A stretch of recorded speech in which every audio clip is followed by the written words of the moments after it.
If you haven't checked out the previous episodes, make sure you check them out. We've gone over Robert Perry, the number one named shooter / suspect that dozens and dozens of witnesses have said they saw. Now, again, I wasn't there. I'm not hallucinating to know something is true or untrue, like the coincidence theories do. But other individuals, of course, we've gone over Joe Stair and Chris Morris. But the next most popular individual, the most named individual after all those guys, is Brian Sargent. A guy rumored to have a very violent temper. A guy who does not match the description of either Eric Harris or Dylan Klebold. This is the short, heavy-set individual of the Trenchcoat Mafia. So to hallucinate that he could have been mistaken for Dylan or Eric, I mean, I don't want to appeal to incredulity, but these guys, with Robert Perry and Chris Morris, you could theoretically make a case, tall, lanky, from a distance. With Brian Sargent, it's much more difficult. The mental gymnastics have to be at near Olympic level in order to try to spin this away. Doesn't stop the coincidence theorists from trying. But again, I'm not insinuating Brian Sargent was directly involved in any way. Just he may possibly have been around when shooting occurred and it was covered up for some reason. So we will be going over many, many accounts and Brian Sargent's own account, alibi, and all of the funny business associated with this so-called investigation in one of the most infamous school shootings in history. This is the Columbine conspiracy. So let's go over Brian Sargent account. If we went over him briefly before, I'm going to go through the documents. If I went through it again before, I'll just go through it again. Keep everything fresh on the mind. Document 10-883, Federal Bureau of Investigation, date of transcription April 23rd. Brian Benjamin Sargent was interviewed. After being advised of the nature of the interview and the identities of the interviewing agents, he provided the following information. Sargent was shown a photograph from the Denver Post, dated April 22nd, 1999. Sargent advised that the photograph was taken in mid-June 1998 at the residence of Kirsten Thibault. Sargent identified the following individuals in the photograph, commonly known at Columbine High School as the Trenchcoat Mafia. The term Trenchcoat Mafia was given to the group as a derogatory nickname. Chris Morris purchased the black trenchcoat 2 years ago, and the rest of that group began wearing them in school. Sargent bought his black trenchcoat from Morris, but hasn't worn it recently. Curious. When did he buy it from Morris? Did Morris want to get rid of it? Did he want to give it to a guy who he thought might be fingered for the crime as well? One, Josh Barnes. Sargent has known Barnes for approximately 8 to 9 years and contacted Barnes 6 months ago. Barnes graduated from Heritage High School in 1998. 2, Joe Stair. Sargent has known Stair for approximately 3 years. Having contacted Stair approximately 2 months ago, Stair graduated from Columbine High School in 1998 and is working at the Arby's in Southwest Plaza Mall. Amanda Stair, sister of Joe Stair, attends Columbine High School. 3, Chris Morris. Sargent has known Morris for approximately 4 years. Morris contacted Sargent on April 23rd regarding the shooting. Morris is a senior and likes Doorcraft, which is a role-playing game like Dungeons & Dragons. Pauline Colby. Sargent has known Colby for approximately 1 year, but hasn't been in contact with Sargent since July 98.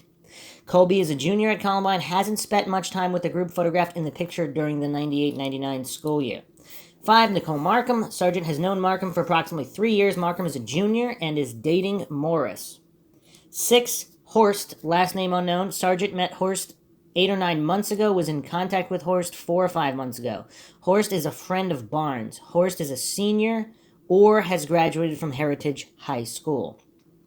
Chuck, last name unknown. Sargent has known Chuck for 1.5 years and contacted Chuck on April 22nd, 1999 at the Arapahoe County Sheriff's Office while giving statements. Chuck graduated from Columbine in 96 and is a friend of Morris. 8, Kristen Thibault. Sargent has known Thibault for 2 years. Thibault is a junior. 9, Aaron Adams. Sargent has known Adams for approximately 2 years. Adam is a junior. 10, Kirsta Hanley. Sargent has known Hanley for approximately 1.5 years. Hanley is a junior. Hanley is a friend of Markham and is dating Eric Jackson, a senior at Columbine High School. I don't think we haven't talked about Eric Jackson, just another one of these Erics. Sargent advised that the following individuals associate with the Trenchcoat Mafia. Nate Dykeman. Dykeman is a good friend of Morris and a senior at Columbine. Dykeman usually ate lunch with Eric Harris and Dylan Klebold. Dykeman, Harris, and Klebold all wore black trench coats in September 1998. Dykeman drives a white Ford truck with a 4-inch lift kit. I wonder if this was the beat-up truck. I mean, it doesn't sound like it, because there was a tan 80s style beat-up truck. Eric Jackson. Jackson is good friends of Morris and drives a white Chevrolet Blazer with a blue trim. Nicole Dickey. Dickey is a freshman at Columbine, transferring from Colorado Finest, an alternative high school. Thaddeus Bowles. Bowles is a good friend of Morris and works at Echo Star Communications. Bowles dropped out of Columbine High School in the fall '98 and is working on his graduate equivalency degree. Bowles, okay. During the 97-98 school year, Sargent did not like athletes due to the athletes making fun of him and his associates. I mean, is associates a weird word? I mean, most people would just say friends. Associates. They make it sound so professional. It's weird. During the summer '98, Sargent only saw friends that were in the photograph on a limited basis due to scheduling conflicts. In the fall '98, Sargent did not talk to Eric Harris or Dylan Klebold, only to greet each other while passing in the hall. Sargent made friends with some athletes at Columbine High School and did not have the animosity against the athletes like Harris and Klebold. Dykeman was seen during the school day spending a lot of time with Harris and Klebold wearing a black trench coat. You know what else is kind of weird, though? If there are certain Trenchcoat Mafia members that don't like other Trenchcoat Mafia members, are they going to say things like that to make it look, to try to implicate others? And then, of course, they're going to lie about themselves and saying, oh, they didn't have a problem with such and such. Oh, they didn't know anything about the guns or the bombs or whatever. It's just curious how these Trenchcoat Mafia members, these associates, describe themselves and each other. I mean, anybody who takes it all at face value, I mean, it's weird. It's weird. Dykeman was seen during the school day spending lots of time with Harrison Klebold wearing a black trench coat. Sargent had a video production class with Dykeman in the fall '98 and a bowling class with Dykeman in the spring '98. On Monday, April 19th, 1999, Sargent observes Dykeman, Harris, and Klebold leave the commons area of Columbine High School at approximately 11:10 a.m. Columbine has an open campus so students can leave campus and have lunch. Sargent left campus and had lunch with Dickey, Krista Weiner, John Zerger, and Frank Zerger. Sargent returned to campus at approximately 12:35 p.m. because he has no fifth-hour class. Upon returning, Sargent picked up Dickey, drove her to her residence. Sargent then drove to his residence and spent the afternoon at home due to illness. I mean, all these Trenchcoat Mafia members are either sick or sleeping or have alibis of girlfriend or mom or family member of some kind. I mean, these are not solid, airtight alibis by any stretch of the imagination. Dickey called Sargent that evening to discuss personal matters. Wow. On Tuesday, April 20th, 1999, at 6:30 a.m., Sargent picked up Dickey and drove... so everything I said before was the day before. So apparently he was sick the day before, and now April 20th, is he still sick? At 6:30 a.m., Sargent picked up Dickey, drove to John Paul Zerger and Frank Zerger's residence, arriving at approximately 7:10 a.m. Sargent, Dickey, and the Zergers drove to Columbine, arriving at approximately 7:30 a.m. Sargent did not recall seeing Harris's red Honda Civic or Klebold's black Volkswagen. This is 7:30 a.m. Sargent was in the ACE room, an alternative English class from 7:40 to 8:20. then went to a drawing class until 9:20 a.m. At approximately 9:25 a.m., Sargent walked to the math room and talked to Dickey and Zerger. I mean, this seems to be a very close-knit group here. At 9:30 a.m. to 10:15 a.m., Sargent was in relationships and family class. I don't know why I find that amusing. Perhaps that's because of the character references we have of Sargent, but let's continue here. After class, Sargent went... relationships and family? I'm trying to remember. I don't know if I recall such a class. Or perhaps, curious. After class, Sargent went near the choir room with Dickey. At 10:20 a.m., Sargent went to his government economics class to study for a test until 11:10 a.m. Sargent and Zerger, Frank Zerger, left the school building and drove to the north side of the school to pick up Dickey. The group were going to Burger King for lunch. After lunch, Sargent drove to the Cooper 7 Theater across Clement Park from the school to smoke a cigarette. A short time later, Sargent heard sirens and Dickey received a numeric message on her pager. Dickey called home and was advised by her mother of a shooting at Columbine High School. Sargent, Dickey, and Zerger drove in the direction of the school. 3 friends of Dickey were walking down the sidewalk and advised Sargent of the shooting at Columbine High School. Dickey asked about Sarah, last name unknown, a friend. Sargent, Dickey, and Zerger drove to Sarah's residence, talked to Sarah's mother. Dickey then received a numeric message from her pager from Nick, last name unknown. Sargent and the group went to Frank, last name unknown's residence.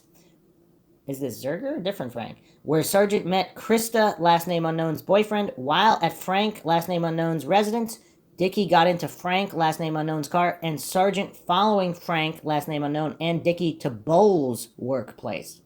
Again, we see a lot of these trenchcoat mafia buddies. Sargent went to his home late Tuesday afternoon. At approximately 7 p.m. Tuesday evening, Sargent went to the Arapahoe County Police substation to give a statement. While at the substation, Sargent recognized Chuck, last name unknown, Corey Friesen, Markham, Morris, and Sherry Markham. Sargent does not recall Harris or Klebold speaking German except for German lyrics from the music group Rammstein. Sargent does not recall Harris or Klebold having knowledge of explosives or bombs. Sargent is familiar with the Anarchist Cookbook, a book containing recipes for explosives and scams. Sargent did not communicate with Harris or Klebold through the internet. He did receive an occasional message from Morris and knew Morris had a webpage.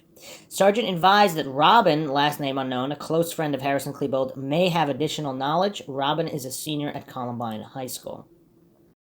So if all of these individuals can corroborate being with Sargent this entire time, it would make it seem unlikely that Sargent participated in this unless there was some kind of time discrepancy and he possibly ran through, maybe talked to some of the other members who were possibly participating in the shooting, possibly not, and then ran away. Or did he plan to be part of this and then was not and left and just got out of there as quickly as possible? So in that case, he would have some information, but he wouldn't have been directly involved in a shooter. Now, the problem is his alibis are his best buddies, so that's a bit of an issue. Now, it would be curious if that Burger King had security cameras. So this is 1999, so there are security cameras in places, some gas stations, etc. So it's not that there are none, but it's not like post 2005-ish where there's literally security cameras everywhere and we would know for sure there would be some. So I'm assuming, see, a lot of this I think could be verified. There are businesses, gas stations that could possibly see the vehicle that they were in on certain streets. So I suppose, I don't know if this was done. Did the police were they satisfied? They seem to be, if we're taking all of this at face value. It seems like the police bought the alibis of all of these Trenchcoat Mafia members that they were sleeping at home or with their mom or girlfriend. But the ones that were driving around out at lunch, did they try to pull security footage or interview other individuals at these businesses to corroborate the exact time and movements of Brian Sargent and his buddies? And I haven't really talked about brain fingerprint scanning yet, so some of these people took lie detector tests. Again, if they're complete sociopaths, perhaps they can pass the lie detector test. Or if they were If they did get immunity, then perhaps the lie detector test was fixed. So they said they reported it was passed, even if it wasn't. Again, if we're dealing with a conspiracy, I'm not saying we are, but if we are, that's how these things could play out. So brain fingerprint scan, public brain fingerprint scans of all these individuals would reveal a lot of information. I mean, this case could be completely satisfied across the board if all the documents would be released, because there are hundreds, if not thousands, of documents as of yet not released. I believe some of them might be due to be unsealed in the next 10 years or so, but I'm not sure about that because they can continually delay that. So who knows? But between all the documents and brain fingerprint scans for all involved, I think it can be known. It could be known whether there were additional shooters, additional people with knowledge, or whatever the case may be. So that is Sargent's account from his own mouth.